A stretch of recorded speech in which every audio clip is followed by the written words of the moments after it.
Good morning everybody, and welcome back to another weekly recap. Now today we have changes to a whole host of different content. In today's update we primarily have some Guardians of the Rift improvements, both quality of life as well as speeding up the time it takes to complete some of the content. There's also a significant change to Nex.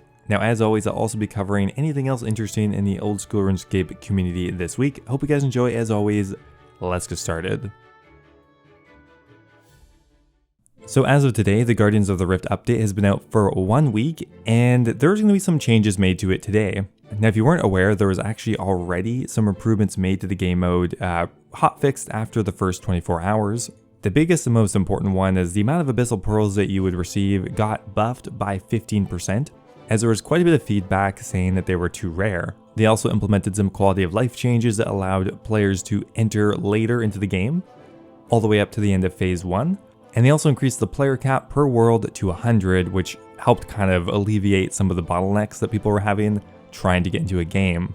So those were changes that were done on Thursday, but what has changed today? Now to begin with here, the UI that is in the top left corner has had some additional information added.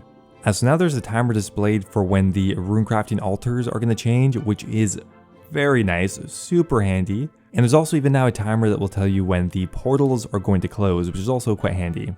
This will help prevent issues that are caused when you're pathing towards an altar, but all of a sudden it changes and now you're just kind of sitting there doing nothing. Now another big notable change from today's update is the shop prices have been reduced a bit.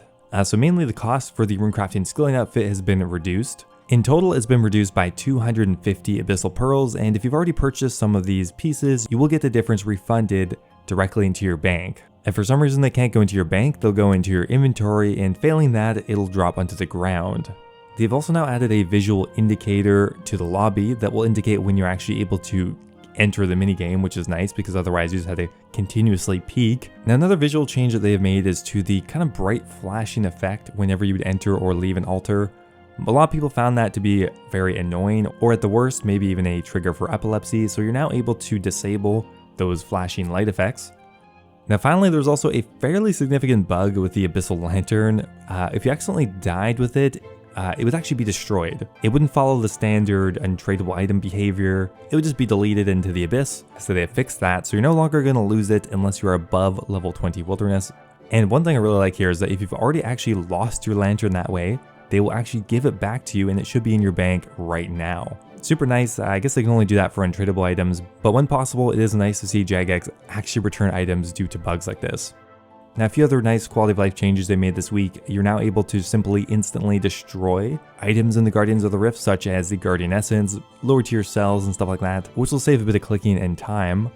They've also added an uncharged feature to the Ring of Elements, which is nice because when I bought it, I charged it with like a couple thousand charges, and yeah, you can't remove them, which means you can't sell the item back unless you die with it maybe, then it would uncharge. But yeah, there was no easy way to uncharge it and sell it, so yeah, that's kind of partly why I still have it. But that is it for all of the Guardians of the Rift changes that were made today.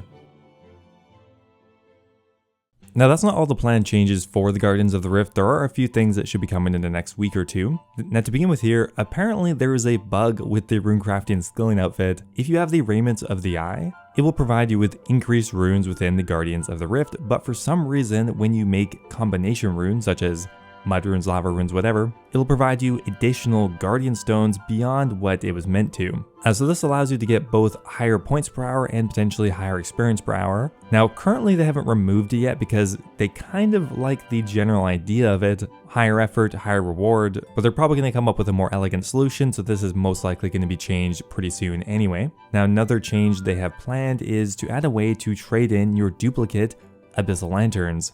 Imagine that, having more than one. Essentially, you could trade it in at a shop for some Abyssal Pearls, which you could use to buy some of the other rewards. On top of that, a few other potential future changes. They'd like to add the Guardians of the Rift to the high scores, which I would really like.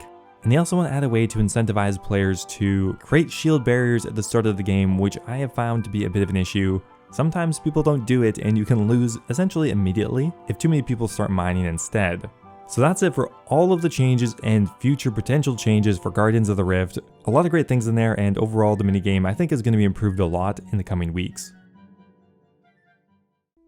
So beyond the Guardians of the Rift, something kind of at a left field today got changed, and it's pretty big, and it has to do with Nex. Now, originally when Nex was released, the drop rate to get a unique boiled down to around 1 in 43.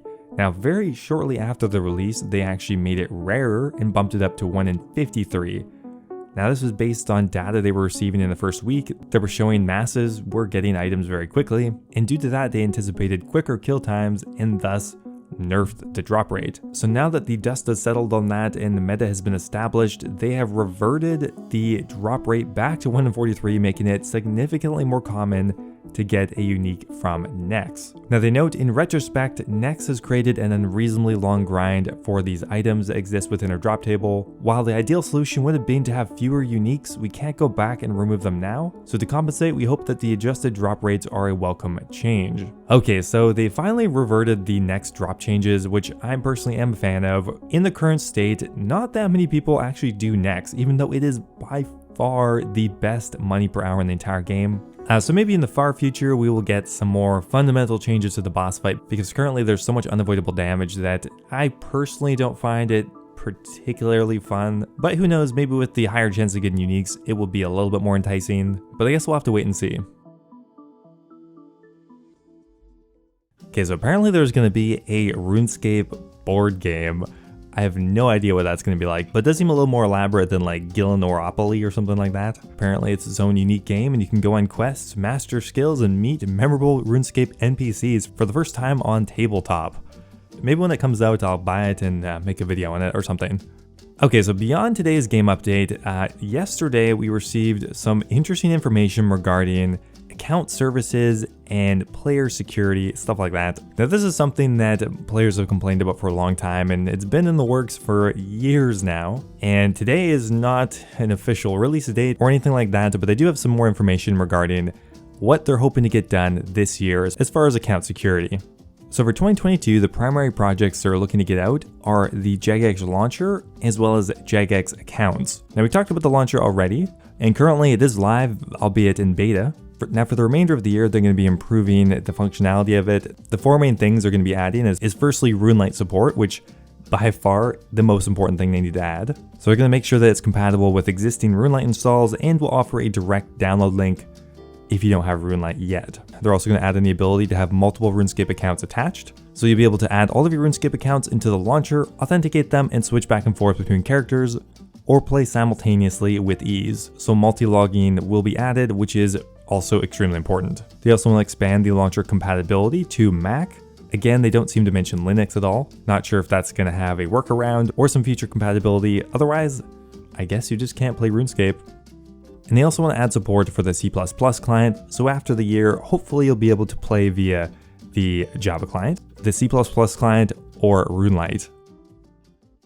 So beyond jagex launcher, they also are going to be launching jagex accounts. Now, jagex accounts are going to be a brand new system that will actually require us to migrate our existing RuneScape account to a jagex account, which in theory would work for future games they release, as well as being able to offer a whole host of improvements for security and usability. So on the initial release of jagex accounts, they'd be able to offer improved password complexity, including use of special characters and case-sensitive passwords, which is something people have been complaining about for a long time. And it looks like in 2022, we might finally get them. They'll be adding the stronger multi-factor authentication with the option of backup codes, email notifications for new device logins, interestingly, enhanced bot protection. I assume that means botting to make new accounts.